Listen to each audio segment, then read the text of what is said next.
know whether people, I haven't been paying attention to Twitter. I honestly do pay very little attention to the media. I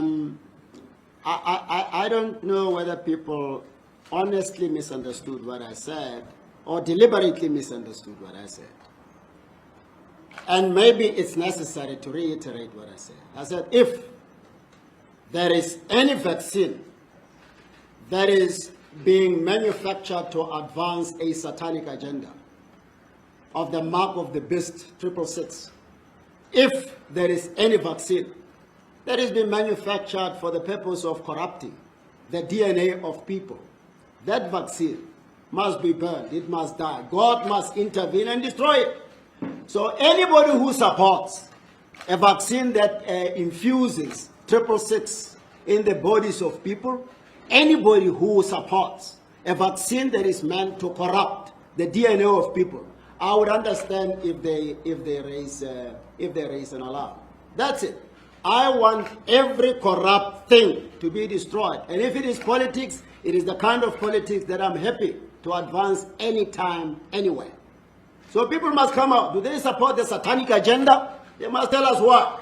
They want us to have a 666 mark. They must tell us why. I'm not saying all vaccines, and I never say all vaccines are meant to advance their agenda. But if people want it to be made to look like, that's what I was saying, that's their problem. I'm never worried about backlash, because I've realized something. It's almost as if for you to be positively reported on, you must check what is it that people are likely to be favorably disposed to. What will the analysts say, the regular analyst I must say? What will the media say? I'm not that kind of a person. I don't live to be approved of. I don't suffer from affirmation or approval addiction. I reflect on what I believe needs to be said at any particular time, and I say it. Whoever wants to run wild with it is free to do that. I will never look backwards to check who is happy with what I'm saying, who is unhappy. I am independent-minded. For far too long, people have been afraid to express themselves as freely and as robustly as they need to. Remember, we just delivered a judgment as the Constitutional Court recently about the fundamental importance of freedom of expression, the EFF judgment. So people are not going to be allowed to manipulate us, to force us to toe their line, to think the way they think everybody else in this country and around the world ought to think. I'm not in that category. I'm not worried about fictional reputation. Oh, this is how a Chief Justice is supposed to behave. This is how a judge is supposed to behave. Where is the manual for that? Where do you get it from? What are you trying to have us comply with? I'm not a conformist. Our country, our constitution does not demand of us to be that way. So I didn't watch the backlash, but maybe it was not unexpected. Remember what I said to the CEO and the chairman? I said, you know, if they come against you for what I'm going to say, because I know prayer is controversial in South Africa. Insults are never controversial. No, it is prayer in the name of Jesus that is controversial. All other prayers are fine. So I'm not going to be begging for permission to pray. Never. In public and in private. I'm going to pray all the more. It is my constitutional right. I'm a Christian. I'm not going to be hypocritical. Being a robust Christian in private, in public, I pretend. Maybe so that when I deliver judgments that are in line with my Christian principles, people cannot spot it. I'm not that kind. We need to be open, we need to be transparent, and that's where I am. Did I assert as a fact that there are vaccines with 666? Two, where do you get this thing of separating my judicial responsibilities from my Christian beliefs from? Where can we look for it? In the Constitution or anywhere else? The last time I checked the Constitution, it lists among the fundamental rights freedom of religion, freedom of opinion, and freedom of thought. And two, not only does the preamble to our Constitution talk about God, for God to protect us and to bless us, but the national anthem also alludes to the need for us. In fact, it's a prayer for God to protect us. So where do we get this thing from? Some people say we are a secular state. But what is the meaning of a secular state? A secular state is not a state that is anti-religion. It is a state that is against the imposition of one religion to the exclusion of others. So this notion that you must separate the state from religion is misplaced. So where do you get it from? If you have it, point me to it so that I can address it. And so the thing about the vaccine, I'm not asserting it as a fact. I know that there is a lot of corruption in the world. In South Africa, in Africa, and elsewhere in the world. Look at what allegedly happened to the money that was allocated for the protection of people in this era. What happened? I tell you, if I had prayed openly before allegations of corruption in relation to that matter surfaced, if I had said, Lord, anybody who's going to be involved in corruption in relation to this money, deal with that person. You know what the response was going to be? The same question you are asking. Where did you get the information from that there is corruption in relation to the funding for COVID-19 related matters? So I'm crying unto God.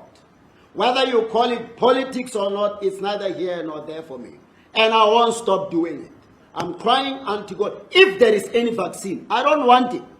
I'm crying unto God for, this is the end time according to we Christians. So if there is any vaccine with 666, I want God to destroy it. If there is any vaccine meant to corrupt the DNA of people, I'm asking God to interrupt with it. Any clean vaccine, they must produce it quickly. People need that for their own health. So if anybody is going, don't pray against 666. Don't pray against Satan. Don't pray against corruption of the DNA. They can criticize until. I'm not worried about that. Well, people are not fools. And maybe there is an assumption that our people are thoughtless. And maybe there is an assumption that whatever somebody says in the public domain, our people are so foolish that they will swallow it without reflection. I refuse to buy into the narrative that our people are idiots, our people are thoughtless, our people will just embrace whatever MOGOENG says because it's in the public domain. Here is my position. My prayer is meant actually, and I hope it does, touch every well-meaning Christian to cry unto God and say, Lord, indeed, if there is any vaccine that would have this result, if there is any vaccine that would negatively affect the lives of people, that vaccine must never see the light of day. So people must pray against that. It's important. You can't say we must, as Christians, just hold our arms and say, yeah, no, whatever people come up with is fine. No, we can't. People must pray. People must pray. Not everybody accept, as you've reported. Some people have already said, no, this is wrong. Those are the people who will never buy into this. It's a clear indication that our people are not idiots. They are not just going to embrace what I say. Others will take it as a prayer point. Others will reject it for whatever reason. That's how it's supposed to be. So I'm not going to be saying, hey, the scientists are saying this. No, I'm not a scientist. I'm a prayer warrior. And I'm encouraging prayer warriors to pray. If there is any vaccine that is deliberately intended to do harm to people, that vaccine must never see the light of day. Okay. And any other medication, by the way, I extend it to any other medication that is intended to be harmful or that will accidentally be harmful to the people in this country, in this continent, and around the world. That medication must never see the light of day. I cry unto God to stop it from seeing the light of day. It's not my, I don't know anything about vaccines. What I can say now is that I don't think the vaccine must ever be compulsory. I saw something to the effect that, and I hope it was a lie, a statement attributed to a very important global organization, to the effect that they are considering e-vaccine or e-vaccination certificate for traveling. It must be voluntary. People must just run tests on us. If we are not positive, they must allow us to travel. You can't impose a vaccine on people. Why should you? Why should I have a vaccine in my system if I'm not positive? So those who bear the responsibility to make sure that the vaccine works. Those who can vouch for the effectiveness of the vaccine and that it doesn't have negative side effects must be the ones to propagate it. I'm not a scientist, but what I do is that I'll pray for God's intervention. Some people don't care about what you say.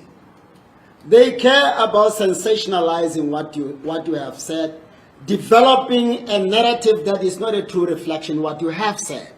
So they can extrapolate something and popularize it. Before you know it, there is no correlation between what you actually said and what is being reported on and what is trending. So where did I say I'm against vaccination? Where? That is the problem with South Africa and the reporting. Where is it?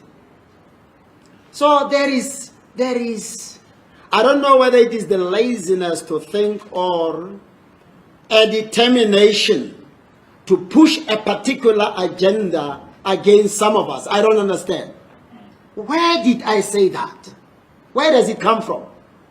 So I'm not against vaccination. No. But any vaccination that will do harm to people, I'm praying against it. And I will never stop. I'm asking anybody who cares about life to pray against it. Not to campaign in the streets about it because you don't know whether it is good or bad. I don't know. They may all be excellent vaccinations. I don't know. But I'm saying in case there is a wrong one, that one must not see any light of day. And if anybody now wants to say no vaccination must never be prayed against, I must now be reported to the Judicial Service Commission for praying. It's no longer prayer, it's a political statement disguised as prayer. Let them go ahead and let's see what is going to happen. So all these people, they must know. They can even file as many complaints in their numbers. I'll never stop speaking whenever I feel the need to speak. We've been silent for far too long. I'm not one of those.